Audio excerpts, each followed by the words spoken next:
పశ్చిమాసియాలో యుద్ధం తొలగిపోయి శాంతి విరిసే సమయం దగ్గర పడిందా అంటే అవుననే చెప్పుకోవచ్చు.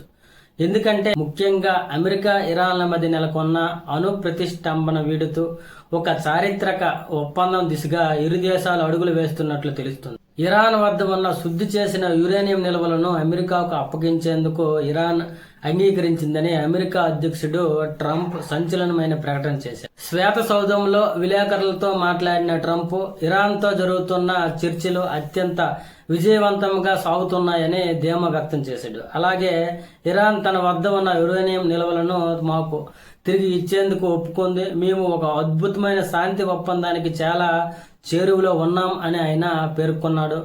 ఈ ఒప్పందం కనుక కుదిరితే చమురు రవాణా స్వేచ్ఛగా సాగుతుంది, హర్మూజ్ జలసంధిని తిరిగి తెరుస్తారని, అంతా శుభప్రదంగా మారుతుందని ఆయన ఆశాభావం వ్యక్తం చేశారు. అయితే వాస్తవానికి గత వారం రోజులు జరిగిన చర్చలు యురేనియం శుద్ధి గడువు విషయంలో విఫలమయ్యాయి. ఇరాన్ తన అణు కార్యక్రమాన్ని 5 ఏళ్ల పాటు నిలిపివేస్తామని ప్రతిపాదించగా అమెరికా మాత్రం 20 ఏళ్లు గడువు కావాలని పట్టుబట్టింది.